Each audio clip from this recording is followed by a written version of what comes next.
Welcome to this month's DeFi Working Group and Validator Connect call. We decided to combine the calls into one because there are a lot of updates to share, and it's essentially the same information that is relevant for everybody. So here we go. Let me start with showing you an agenda. The first, I would say, 4 topics are sort of one-way updates that we'll provide. Since there's so much going on, we decided to basically sort of relay updates to you rather than invite third-party participants to provide those, and then leave as much room as possible for Q&A and discussion afterwards, because I'm sure there'll be things you want to address. So first and foremost, Casper 2.0, which, well, speaking for myself and our team, is certainly front of mind for everybody.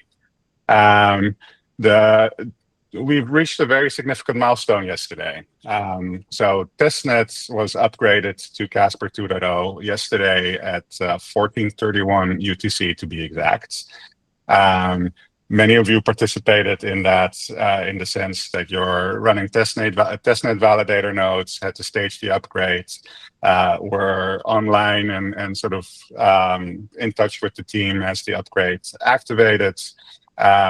One of the things that we noticed was that 98.6% of the staked weight on testnet staged the upgrade on time. We gave people about 48 hours, I think, from when we posted the instructions, and within the first 24, I think almost all the staked weight was already ready to go. So definitely a sign of a healthy testnet validator community.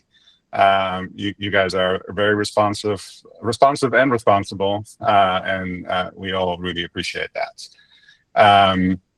So there are some takeaways from this rollout yesterday. First of all, some of you noticed that there was a peering issue early on in the upgrades.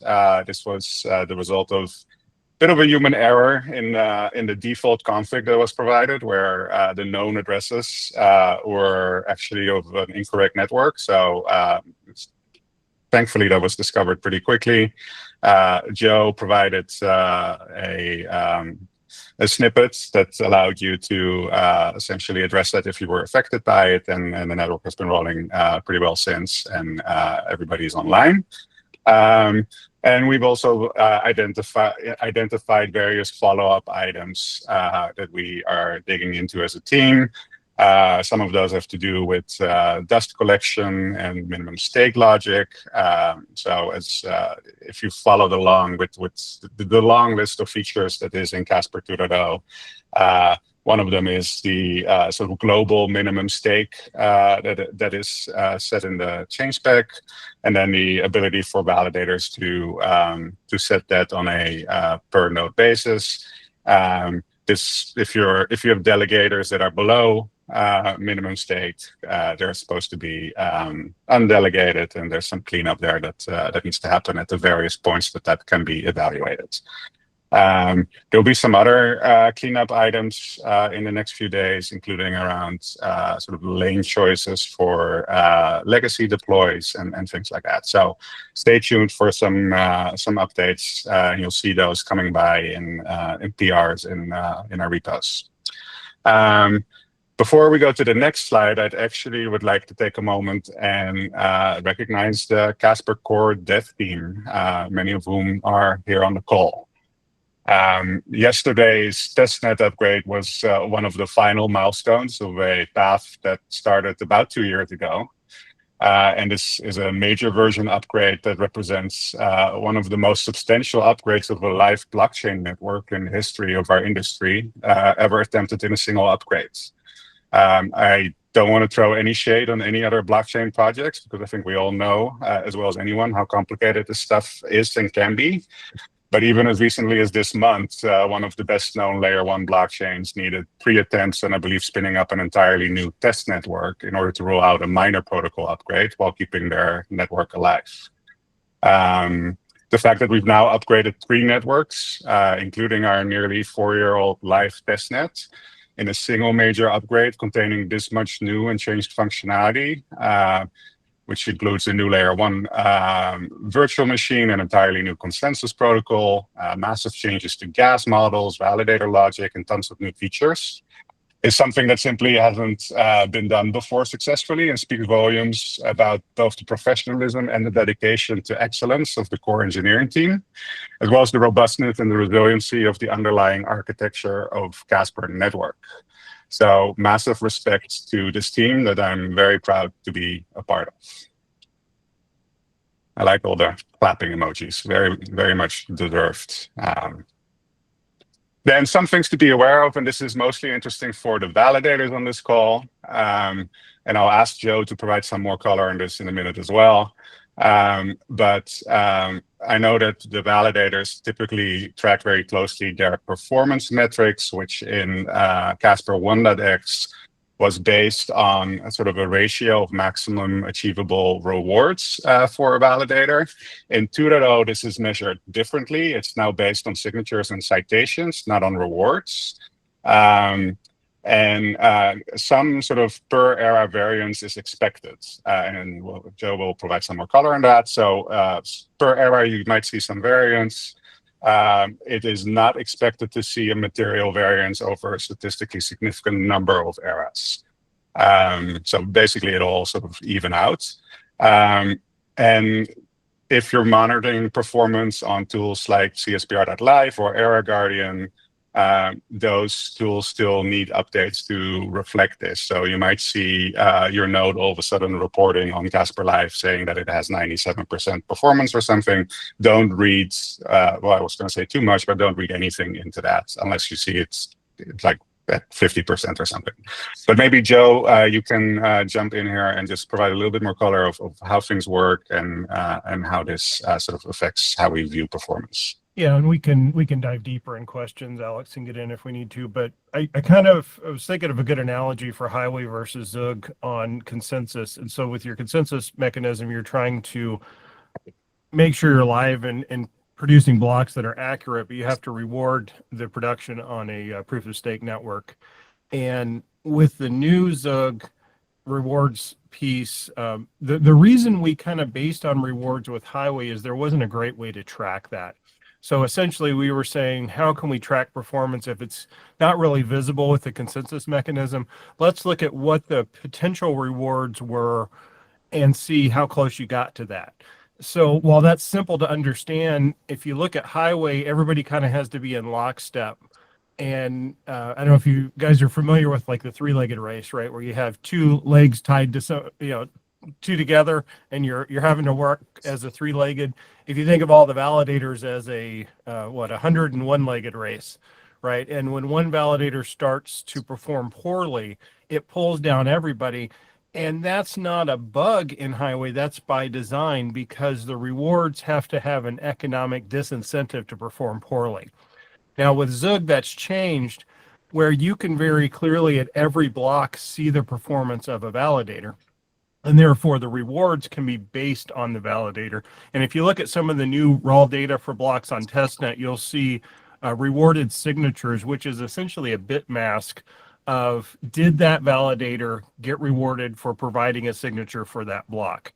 And that is ordered by the weight of the given validator at that time. So it's just a 1 or a 0, right? Did you get rewarded for that block or not? So as a validator, your rewards are essentially going to be the proportion you should have gotten per block times the number of blocks you participated well.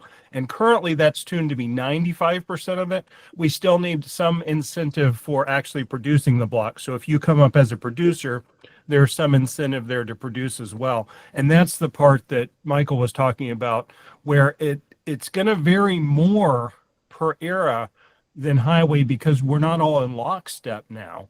But over the law of large numbers, right, it'll average out because you will have your proportion of producing over that longer time. So it'll average out. And now if a validator is really running like crap, they're only bringing themselves down, not everybody else. So we have a little more variability, but what we get out of it is that lockstep drop when somebody doesn't produce. That's essentially the big difference for it.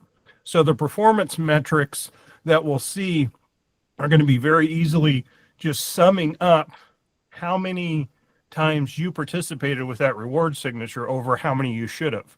And that's going to be basically two integers divided, right? We could do it as a percentage, but that's how simple it gets because Zug has that performance metrics of your validator in every single block. So it kind of makes it simpler. We just have to get the code for it.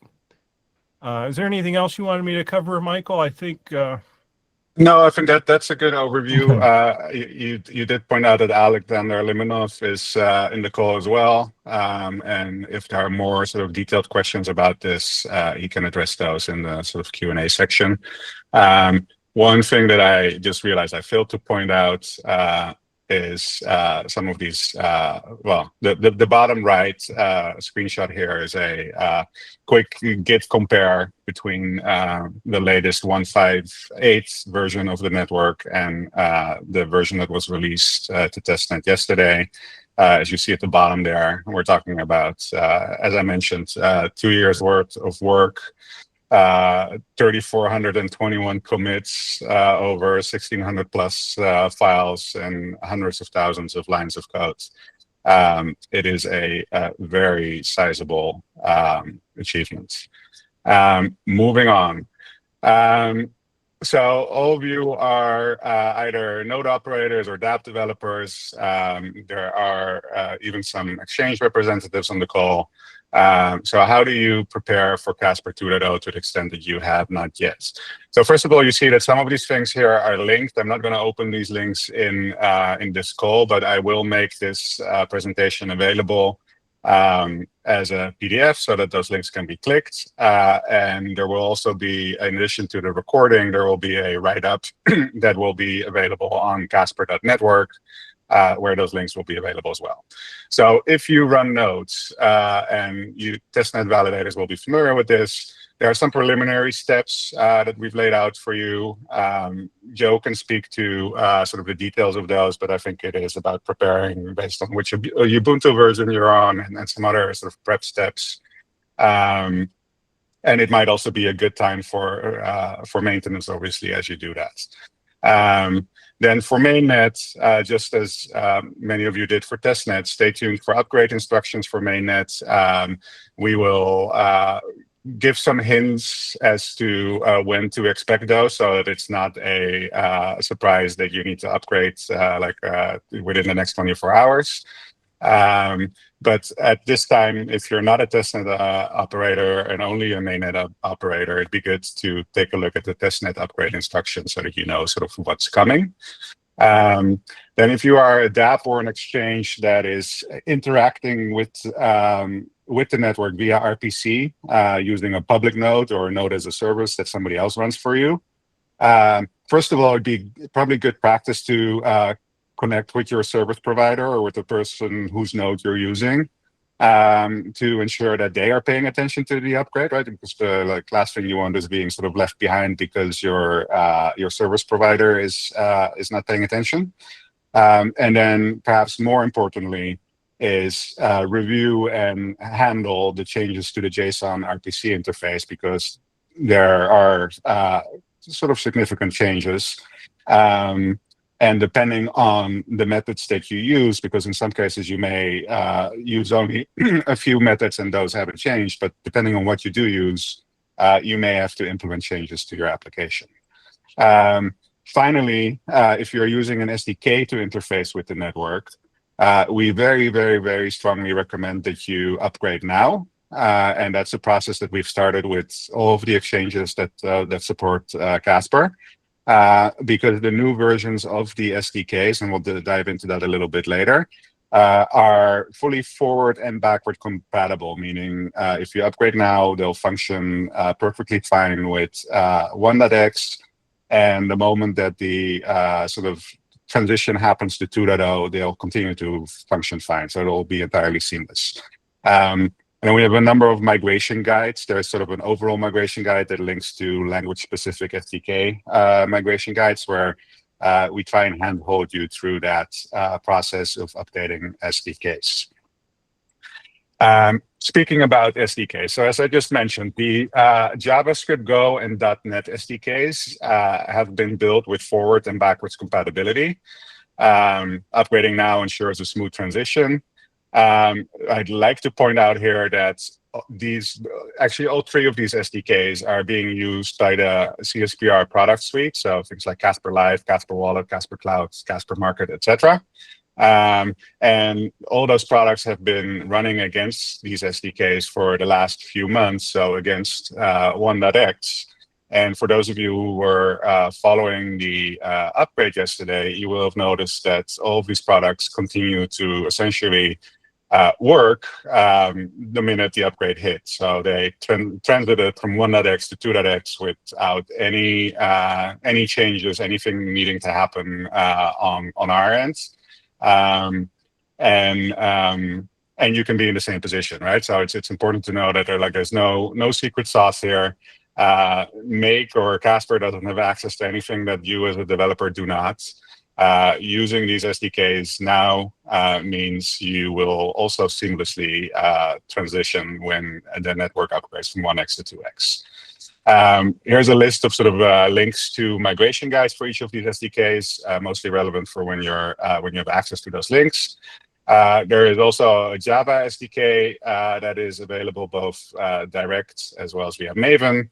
PHP SDK has not been updated yet, but will be, and will follow the same approach as the JavaScript Go and .NET SDKs. And a lot of the sort of the libraries that you may rely on, like Casper Click, are Casper 2.0 ready and can also be upgraded now for a similarly seamless transition from 1x to 2x. Then the new execution engine, just highlighting that we have monthly meetings where we're previewing this to developers. Last meeting took place on February 25th, is available on YouTube, link is included. That meeting focused on performance benchmarks around gas calculation model improvements. Highly recommend taking a look at that. The next meeting will take place on the 27th of March. And if you have specific questions or topic requests, now would be a good time to submit those to the team. Just hit us up in Telegram, probably whether it's the Validator channel or the DeFi channel or the Casper developer channel. We are everywhere, and we would love to get your input on what you would like to see or have answered during that next preview call. That's it with regards to Casper 2.0. I'm going to go through some ecosystem updates. First of all, I mentioned the Casper suite. The entire Casper suite is 2.0 ready. I will highlight some of these images here on the right. Top right, you see what our last week looked like. We released, if my count is correct, it was about 13 or 14 components that made the entire suite sort of ready for the 2.0 upgrade on testnet this week. But it also means that we're ready for mainnet at the same time. So, and again, these products all successfully transited from 1x to 2x using the SDKs, using Casper Click and Casper Cloud, which makes this entirely seamless. The rest of the images are essentially just sort of highlighting that things are now running on 2.0. So in addition to the SDKs, if you're using Casper Cloud or Casper Click, upgrade now and you will transition seamlessly as well. Then just a few wallets to discuss. So MetaMask Snap. We've had a MetaMask Snap for a while. Obviously, in the context of DeFi and cross-chain functionality, having sort of access to MetaMask is a plus. We worked with the original developer of the Snap on updating it to Casper 2.0 readiness. And to that end, it uses the JS SDK 5.0 and Casper Cloud as similar story, seamless backwards and forward compatibility, implemented various UI and UX improvements within the sort of constraints that MetaMask provides for snaps, which are significant. On the right, you see essentially just some test screens that highlights how different Casper types are being displayed in MetaMask to ensure that every type is possible to be represented. And the snap was completed a couple of weeks ago. It's going through an audit with consensus and is expected to be live soon. Then other wallets.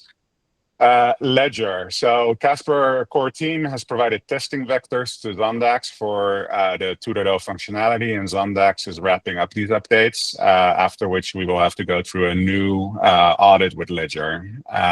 So that's the next step.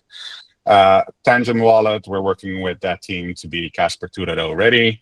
And Casper Dash, unfortunately, is going to be deprecated. And users will be notified via the Casper Click interface. But if you are not using Casper Click and are supporting Casper Dash directly, you may just want to sort of copy the approach that Casper Click will take with advising users on how to move their accounts over to a supported wallet. Further updates, RWI protocol. With Casper 2.0 on testnet, liquid staking contracts, well, this says are being deployed to testnet because I wrote it yesterday, but they have been deployed to testnet and are being actively tested against. You can obviously follow that along on testnet.cspr live. The contracts are about to be audited by Hallborn Security. And the front end and middleware development is on track. On the right side, you see sort of a live test screenshots of staking, liquid staking activity that you can already do on sort of their testing environment, which I did yesterday when I took the screenshots. Then CSPR.fun. So that is a graphical, so what you see is what you get dApp to create fungible tokens on Casper network. From a liquidity perspective, you can set these tokens up with either a bonding curve or provide liquidity. And then with one click sort of access, list them on the friendly market DEX. This app will have sort of full chart view charting and sort of various sort of higher end trading tools. And it's about halfway done. 2 of the 4 milestones are completed. The third one is in review and expected to be completed soon. And then we're sort of nearing the launch of it. This is being done by the Friendly Market team, who are also working on various updates to Friendly Market itself from a UI UX perspective. Wise Lending, I'm not sure if they're on the call. Is Peter here? I don't see him. Nope. So Wise Lending is, for those of you not familiar, is a decentralized lending protocol, top 3 pool by Liquidity on Uniswap. They are going to be providing lending, borrowing, and access to yield opportunities on Casper. Casper will be the first non-EVM chain that they support. We have the ODRA team that is working on the smart contracts for them. And the next step is a security audit there with Hallborn as well. Then router protocol, we've talked a lot about in the past. It's a high-speed bridging protocol that by now connects over 50 blockchains. I think when we started talking about it, the number was 32, so they're very actively expanding. One of the sort of sub-products that they have is something called Router Intense, which is meant to sort of easily and seamlessly integrate sort of cross-chain functionality into your dApps. Through sort of a graphical interface, you can bring assets into Casper, out of Casper, and essentially makes it super user-friendly. Router has also been very supportive of our projects and is standing by to help any of you as dApp developers to help integrate Router Intense and make that completely seamless. We performed a first pass on a security audit with Hallborn for Router a couple months ago. and they are now in a second pass where essentially the findings or the remediation of the findings are being verified. That's it for ecosystem updates. I want to talk quickly about marketing communications and developer relations. So Casper has, well, to put it simply, too many websites, right? There's Casper.network, which is the main website for the project. There's Casper Ecosystem.io, which provides sort of a subset of information that really only talks about, like, here you find some projects that are built on Casper and some links into other sort of discovery avenues. Then there's docs.casper.network, where as a developer or node operator or user, you may go to find detailed information about how to interact with the network. And then there is developer.casper.network, which again is more or less just sort of a discovery portal that links into other areas of the ecosystem. So what we are going to be doing is consolidating this. Casper Ecosystem.io and developer.casper.network as independent websites are going to go away. And dependent on where it fits better, information that they provided is going to be integrated either in the main Casper.network websites or into the main developer experience, which will be obviously the docs websites.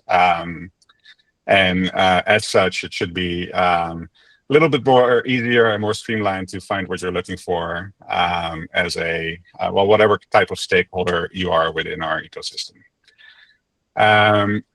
We are also working in the developer relations team on improving our documentation, which is for any project of sort of this size and complexity, documentation is always challenging. Granted, we've gone through iterations in the past, but we feel there is more improvements to be had. So one of the approaches, or actually the approach that we're taking, is focus our documentation on sort of two parameters. One is journeys, and the other is personas. So as a persona, you might be a validator, you might be a front-end developer, you might be a smart contract developer, and as a journey, you might want to accomplish certain things, right? So you are looking to test things, you are looking to have run a node, whatever the case may be. Those should be sort of the entries into your documentation experience. And then each piece of documentation, whereas that's currently not the case, going forward, it should be accomplished on, it should be focused on accomplishing a goal. Meaning you end up on a page that talks about setting up a node. The documentation should be written as such and provide you with the tools and the snippets and the examples and reusable code and whatever in order to accomplish that goal by the end of that page, right? So every sort of piece of documentation will help you achieve a sort of self-contained goal and provide you with what you need in order to do that. This is in process. While we're working on that, we're still maintaining sort of the current documentation. So you'll see some updates there, but there won't be any massive surgery on sort of the current documentation website because we want to focus our time and effort on providing that better experience that we're working on. Meanwhile, with regards to Casper 2.0, just highlighting some things. Casper 2.0 has a dedicated section in the current documentation on docs.casper.network. You see in the left screenshots that in the top right of the navigation bar, there's a Casper 2.0 link that's highlighted in green that brings you to a number of articles that are specific to 2.0. Going forward in the new documentation, obviously, once 1x becomes well, essentially irrelevant, all that information will essentially all be integrated, obviously. On the right side, you see a detailed change log of everything that went into Casper 2.0. This overview, again, the link is available in the PDF and the write-up later. This is being updated because it doesn't include some of the more recent PRs that were performed before we released. So expect that to be updated in the next week or so. Then also on sort of marketing communication side, we are adding an events calendar to Casper.network so that events like this, but also in-person events and essentially anything where community members might either find Casper team members or participate in calls like this or X Spaces and things like that will be easily discoverable. We also wanted to highlight some of the events that we will be attending over the next year so that if you are expecting to be at any one of these events, you can start hitting us up now and plan spending time with us there. I'm not going to go through the list here, but it's obviously available. Then marketing. So we feel like we have a lot to say, especially around the 2.0 upgrade, and marketing has historically been a bit of a pain point. We are kicking off a new marketing campaign in the lead up to and through the Casper 2.0 launch. For that, we have contracted with a new marketing strategy and execution agency that we're essentially kicking off with now. We're going through some of sort of final planning of that marketing campaign, but you should start seeing that kick in here in the next few weeks. From a marketing perspective, it will be very much focused on adoption, developer engagement, user education, and ecosystem amplification. The latter obviously also meaning that you as a ecosystem developer or validator nodes, validator, might benefit from amplification efforts there as well. We continue to increase our collaborations with partners such as exchanges and projects around thought leadership. So you'll see us participate in more sort of exchange-hosted AMAs, X Spaces, and things like that to really sort of get the word and the visibility out there. And we'll continue with our community engagement, which we hope you'll all find more consistent in the last 3 to 6 months, which includes things like the monthly X Spaces. The next one, I believe, is the 25th, so next week. The DeFi working group calls, Validator Connect, developer series such as the execution engine preview, and things like that. Then on governance, and I'm almost done and at the Q&A section, so bear with me for 2 more minutes. So on decentralized governance, we announced that we are sort of increasing decentralized governance for the network. There's a roadmap for that everybody should have access to and be familiar with. But to bridge sort of the final outcome of that, we've started a sort of rudimentary on-chain governance efforts that, in our view, and obviously feel free to disagree, but in our view has been working relatively well. So far, we've had multiple on-chain governance votes. 2 of those were related to testnet and the testnet program. One was related to the Casper Association's delegation policy. So as you know, in order to promote decentralization, the association delegates its treasury amongst validator nodes on the network.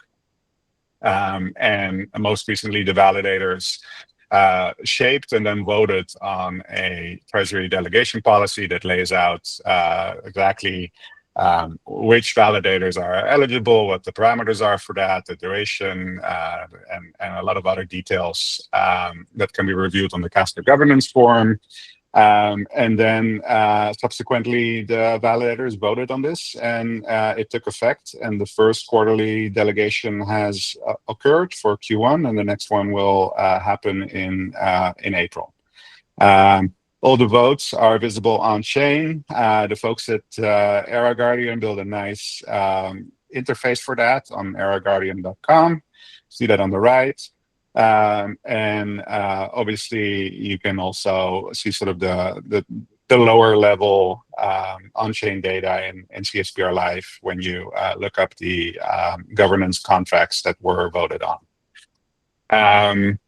That's what I have for you today. And happy to take any and all questions, comments, complaints, and such. I will stop my presentation, and I see XY asking, was 2.0 audited? Yes, 2.0 was audited. There was a process, again, with surprise, surprise, with Halborn Security. And that audit started somewhere in, I want to say, October, November. We've had a first report. Well, actually, we've had ongoing reports, but like we've had a list of sort of remediations that we've went through. And they're in sort of the final step of verifying remediations and preparing a report. And your next question is, will the report be shared? Yes, it will be shared.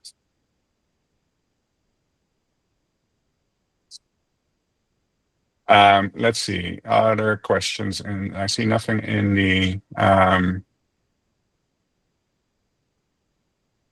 TNite. What about TNite and the source code verification service? What about remote signing support with tools like Horcrux, hardware dongles, etc.? So let's talk about TNite first. So TNite has been sort of a great outside contributor. We actually have members of the TNite team that are participating in our sort of day-to-day core node development as well. The source code verification service has, I think, in large part been completed. We put the deployment of it on hold while we focus on sort of wrapping up 2.0 and sort of some of the other downstream sort of results of it, right? Because for the source code verification service to really shine, it needs to be integrated with downstream tooling, and it's a matter of priorities and resources. So we expect to pick that back up in the next few months and integrate it into things like Casper Live, and we're looking at how to best sort of display that across other tools as well, like the wallets, etc. What about remote signing support? Don't really have a clear answer because I need to look into. I'm not familiar with Horcrux, for example. I don't know if any of the engineers that we have on the call have an opinion on that, whether there's something that needs to happen for that to be supported, or the node doesn't care where it's signed from. It just cares that it's legit. So basically it should just work. Yeah, the integration, I mean, part of like setting a longer TTL, you can actually email around your deploy and get it signed and then send it in there. That's why the immediate send on the client doesn't exist. You can create a deploy, you can pass it around, get it signed by multiple people. So integration with any kind of signing should be easy. Yeah, and there have been proofs of concept developed also in the past with sort of remote, what are they called? Sort of secure signing environments. Oh, wait. So I think the clarification there is they don't mean remote signing of transactions. They mean so remote signing of, like, from a validator's point of view. Yeah, so TNite was working on that. That was a proposal that went through at the association, and TNite I believe, was working on that. I don't know the status of it. I had some meetings with them early in their process, and I haven't heard anything about it in a little while. But that was outsourced, so it's totally doable. It's essentially just has to be very fast, right? I mean, essentially when a node is prompted to provide verification signature, it has a short leash, a very short time window. And as long as it can be turned around, it doesn't matter where the signature is resolved from. So XY is talking specifically about the fact that our validators require the key to live on the same server, right? Well, yeah, like basically that part of it is just a guardrail. The conversation I'd had with, I'm pretty sure it was TNite, was just basically I showed them in the logic where to relax that, and it was very clear that there's nothing mechanically that would prevent this from working. It's simply you have a very small time window to accomplish it. But assuming that you can turn that around quickly enough so that you can not just produce the signature, but also do so in the time window allowed, well, then it doesn't make any difference. So basically, from the node's point of view, it's a easy switch out. The supporting underlying infrastructure to do, essentially whatever movement of where that signature occurs just has to function within the time window, and it'll pick up and function. Right. So probably a question to forward to TNite, whether they're still, I don't know what the status of that was after I had the initial design call with them, and just question, are they still working on that, or is it shelved, or they have a date? But we're not pursuing anything from the core team's point of view. That was something that got outsourced.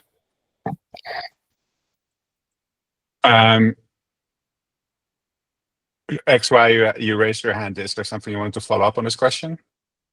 Yes, hello. So generally, of course, congratulations for the release, even when it took almost 2 years. But yeah, for this remote signing, I think the typical problem was, like, for example, to transfer some validator. Yeah, if you have some admin and he has your validator key, which usually he needs access to, then of course you need to trust this guy forever, because he can abuse it, or block the validator or steal it to some extent. And I know TNite did some research, and they also published some Google Docs or something. But no idea if they're still working on this, or if this is something the association is interested in, because I always have somehow some bad feeling about that this validator key is on a server which is running somewhere, and it's not really on let's say under my control, or I don't know what's really happening. Or if let's, even if AWS or Hetzner or whatever, if someone is seeing like, hey, okay, there are a lot of validator keys on servers, so it's worth it to maybe dump some hard disks. Yeah, so the association was definitely interested in it and agreed to do the work and funded it. But at the time, the association agreed to all that.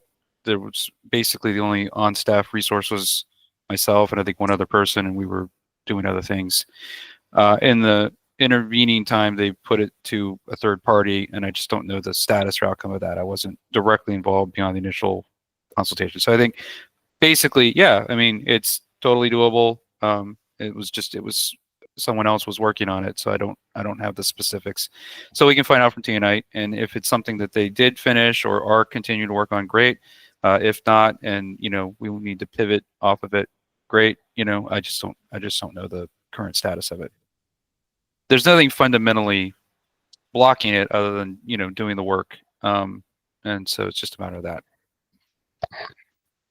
Okay, so yeah, the question is if there's some interest in doing it or supporting it, because I think they will not do it in their free time, because it's also some very crucial thing. And whoever is maintaining the Casper node needs to agree to accept any external codes, of course. And I think this Horcrux is, not sure about the pronunciation. I think they also you can run this on multiple nodes. So even if one remote signer is offline for, let's say, updates or something, it's still running on some other nodes. So you also have some fault tolerance there. And I think it's using Reft algorithm behind the scenes. It's, I think, completely open source on GitHub. They also have some Telegram group, and there, yeah. Right. So I think Michael has it noted, and Yeah. we'll discuss it with TNI and see where they're at and make a decision of whether or not they're going to complete the work if they haven't already, or if it gets reassigned or someone else takes a crack at it. Right. But just to be clear, from the node's point of view, it literally doesn't care so long as the signature is provided in time. So there's no fundamental architectural barrier, right? Got it. Let's, since we're coming up on time, I want to make sure we address other questions as well. Kamil asked, when will there be some official stress and performance test of version 2.0? So I'll give you a long answer to that. So first of all, we're doing, I mean, if you mean by official performed by the team, then that's happening on a near daily basis. We have a team dedicated to doing this every day. But ultimately, the real stress and performance test, in a way, started yesterday, right? Like we're on a network now that is as closely sort of resemblant of mainnet as it can be, something that we can't easily simulate in sort of simulated environments. So there will be more and better data available to us in sort of a testnet environment than there ever could be in a simulated environment. I don't know if Ed or Joe, you want to add something to that?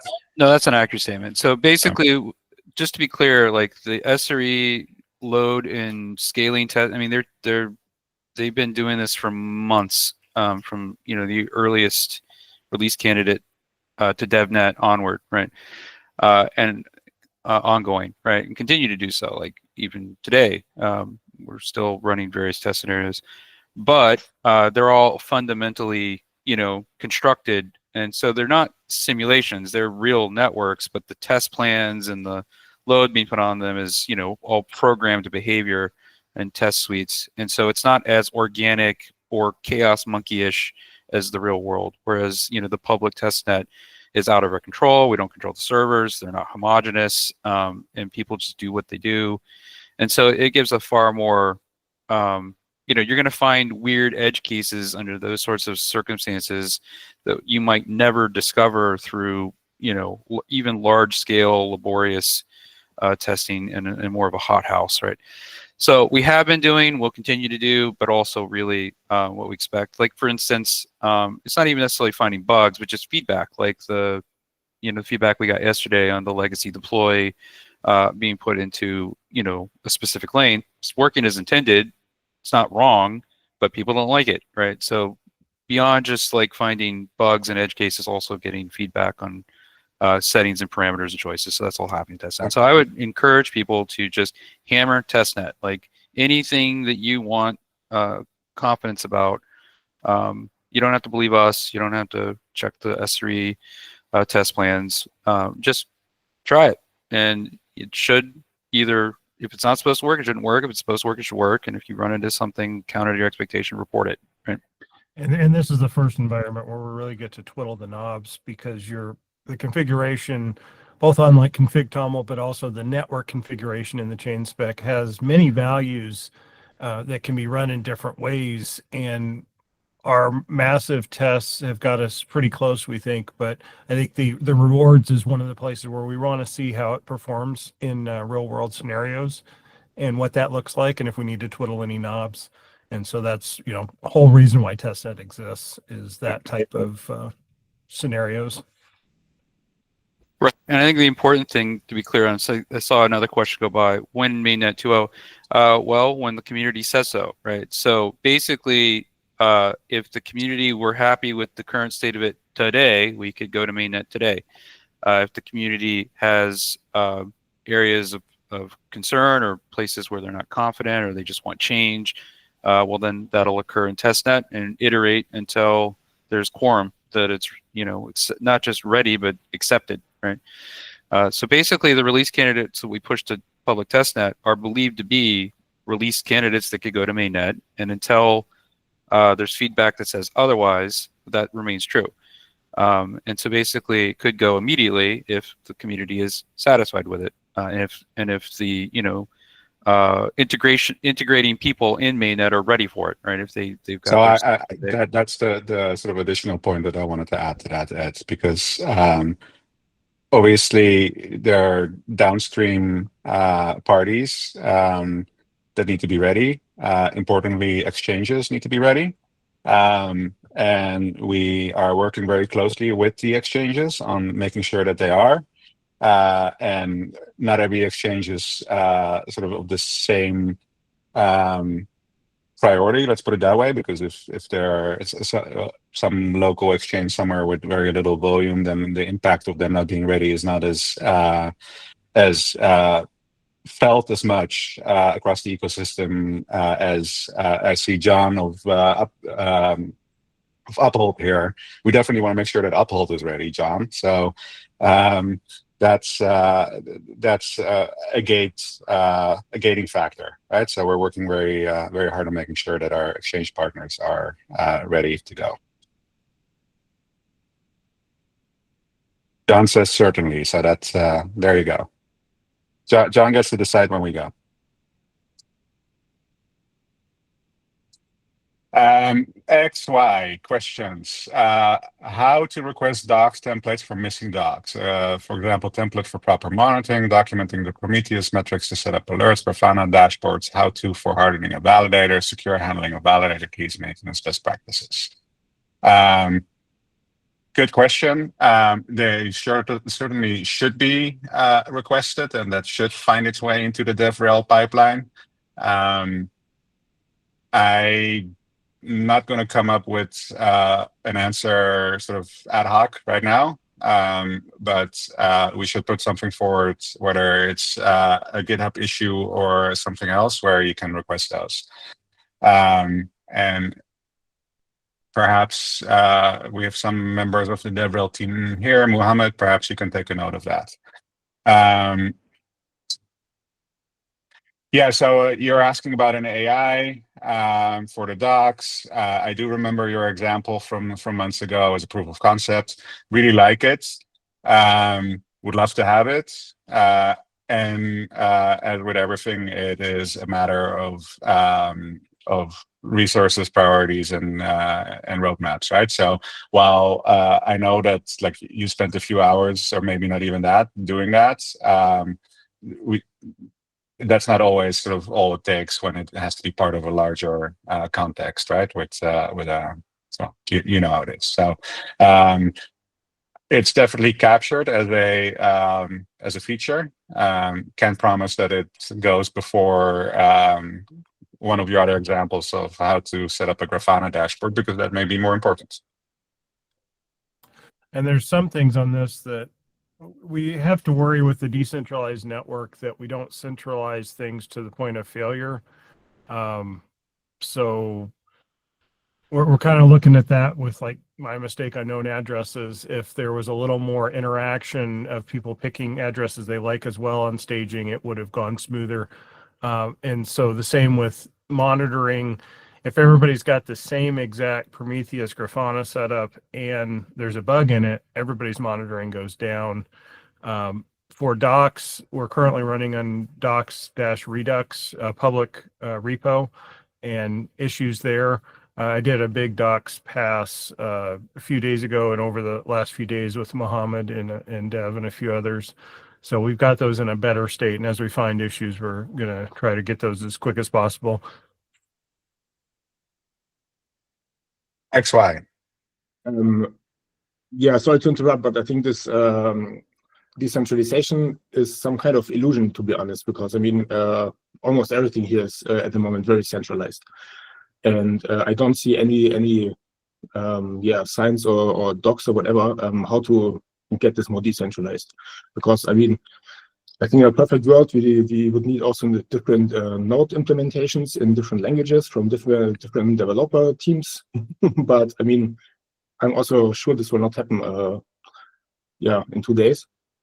But I also don't so see the kind of roadmap there. there are multiple things there. Right? So first of all, with your last statement, you're right, right? So ideally, and I mean, Ed can talk about this as well. Ideally, like the node that we put forward is a reference client, and everybody can either fork it and change it, or create their own one in a different stack, as long as it adheres to the protocol, right?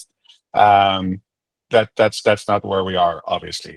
The decentralization that I think Joe was referencing had more to do with getting more eyes on things before they go out, versus basically in the case of the example that he gave, that was him making the very rare human error in putting IP addresses in a file that were from the wrong network. And had the review of that been more decentralized, meaning more eyes on it, it probably would have been caught. So I think that's what he meant.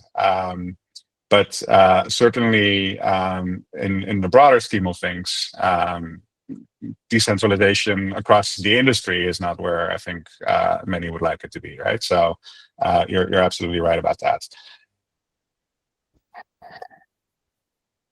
Yeah, I mean, I don't want to, like, we're close to time, but I would say this, like, it should be true today that if someone did write their own node that enforced the protocol, but had their, whatever implementation choices they wanted, they should be able to peer to the network and it should function, right?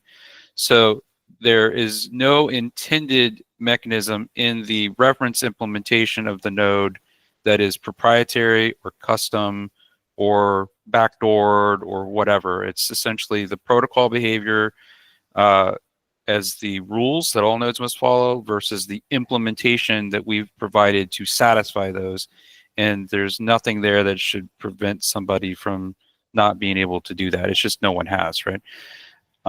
So yeah, so basically I would say that the intent and the efforts made to keep it decentralized or decentralizable at the code level have been continuously done. And if anyone were to encounter anything where they were somehow not able to, well, it would be a bug, and it would be something that we would change if it occurred, right? So that it would be possible for someone else to implement a non-proprietary, separate implementation of a node, right?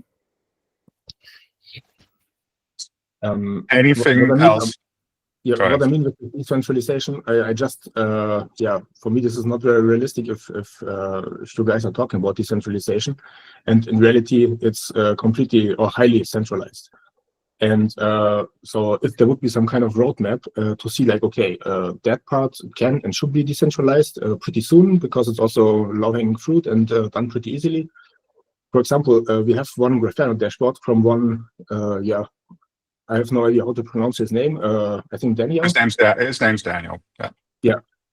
And I think that one even is broken because some breaking changes in 2.0. And I wonder how this can happen. That means the developers, they're either not aware of this or they don't care.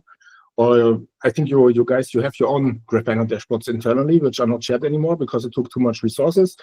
And in the end, everyone is cooking their own stuff. And I think today I saw people asking, okay, how can I even make sure that my validator is still validating? Because he didn't understand this reactor state stuff and where to get this information. And I'm pretty sure most of them don't have some monitoring or do some simple port monitoring or something because they don't know what to look for. And there are undocumented changes. Well, so 2.0 is full of breaking changes. That's why it is a 2.0. Any downstream third party, we've made an effort for all of the things we maintain to provide compatible versions. People that have been working with and following the project through DevNet and IntegrationNet have done the same. If there are other parties who have tooling that they haven't addressed, then that's basically on them. They just need to do it, right? They just need to address the changes, right? As far as metrics and dashboards and so forth, that's all downstream. That's not part of the node itself. The node puts out a finite set of well-documented metrics. Like every metric is what it is, what it measures, what it means is documented. And so any tooling that wants to provide information of that sort gets that same feed as anyone else coming off of the node. And just to be clear, that's not actually protocol defined. The metrics are just part of the implementation we provided. Quite a lot of it measures implementation details, not of the protocol or consensus, but rather the choices of implementation of our reference node, like memory allocation and so forth, which would be either irrelevant or totally different for a different implementation that followed the protocol. But we produce the set that we produce for our implementation. They're well documented and people can use it if they wish, right? So it's not super clear to me how that would make it centralized. It's essentially just information about the state of the node that is provided for people to then use or not use as they see fit, right? And we don't provide that, right? We don't provide the implementation that interprets that or displays it. We just put the feed out, right? Yeah, which is a bit bad. But I think XY, we can certainly do a better job at providing best practices, I should say. Which I think if you watch the chat, that's sort of the conversation that's going on right now, right? Like, it's like which metrics are important and why, like, and with 2.0 breaking changes, like, why should you stop watching like the rewards metric since it's no longer relevant for performance, things like that. Yeah, I think it's also a bit unfair if you put the responsibility here on like other people, like here Daniel. I think he did provide this Grafana dashboard because his own needs and did share it for free of charge, and you were getting a salary to doing your job. So of course, well, that's actually that's actually not true, right? So I am not getting paid to provide a dashboard because we don't provide a dashboard, right? Right. So that's not a true statement, right? And as far as I'm not familiar with the person or the tool that you're talking about. If they chose to do the work to represent the data as it was at a particular version, on a 1x version or across a major version, there is no expectation that will continue to be compatible across all future versions of the software. That's not how software works, right? So it's great that they did it. It's great that they provided it free of charge. But as the software underneath it changes, either they're maintaining it just like any other open source project, or they're not. And if they're not maintaining it, at some point it may become non-functional or partially functional or just completely incompatible, right? That's normal, right? That's how open source software works. Yes, but I think open source also works because people like what they're doing and they somehow get some support from others. And I mean, if the dev team is changing stuff all the time without providing proper documentation, well, for example, like I think Igor also did, right? We're clearly not changing it all the time. It's been a 2-year cycle of release, and it's been in various test environments for 9 months. So we're not changing things all the time. It was a long process to change this, right? Right, and this particular open source dashboard has been working against 1x for all that time, right? So there hasn't been a need for any maintenance on Daniel's part, and now there is a major version upgrade. And if he, as an open source contributor, wants to upgrade his own project, that's up to him. Same thing, like you saw earlier in the presentation that Casper Dash is being deprecated. The simple reason for that is we've not been able to establish contact with them for months in order to establish whether or not they're interested in and planning to upgrade their clients. Like they've fallen off sort of the surface of the planet, and that's it. So we assume they're not upgrading, which means we need to, as an ecosystem, handle the fact that they have some users that we need to handhold dealing with that fact. But it's their choice whether or not to support a major network upgrade, same as it is Daniel's and same as it is everyone's. think this actually it's just another, let's say, symptom of the common problem, which I also wrote here as some kind of question. Because in your marketing, for future marketing, you also wrote like your community engagement, developer relations, and all this stuff. I think this is completely going in the wrong direction, because you're supporting, I don't know, I dislike this airdrop hunting stuff. I see there are like, I think, doubled or tripled the number of people in the Telegram group and probably on socials, but I didn't see any new projects since then. I didn't see any new developers or any people who are supporting and really providing some good things to this project, And if you have, look at scans. We went through quite a few of those in the ecosystem updates. Some of them are in this call as well. So I would refer you back to that. But we are now 12 minutes over time. I see some new questions in there. We'll just do one quick one and then wrap up. ABS stake with Ains is asking how Casper differs from Ethereum in the context of a 51% attack. I'll let Ed take that one. Yeah, we don't really differ significantly there. So basically, if any party or cabal were able to acquire supermajority, right, it would actually require 67% some change, right? If they have that combined weight, then they control the network. But that's just how proof of stake works. In the case where they had more than 33.4%, they couldn't control the network. They couldn't cause state to be changed to a bogus state. But what they could do is they could withhold sufficient votes to prevent finalization, so they could stall the network, right? So those are the two criteria. If it's 33.4% or more, they can stall the network. If it's 66.7 and some change, like let's just say 66.8 for sake of rounding up. Well, then they could essentially propose anything, and them and their cronies would say yes, and then that's the reality, right? And the recovery mode is exactly what we did in testnet, where it's not hard to get a cabal in testnet with combining faucet funds, and we essentially staged an emergency upgrade that Social Consensus put out there, and we could move those funds to a held account to get back to the parties, but get the network running again. And that would just be a Social Consensus restart and fix of the cabal, basically. Right, but that would be for like the stall, right? So correct. Yeah. In the case where on mainnet, right, to be clear, where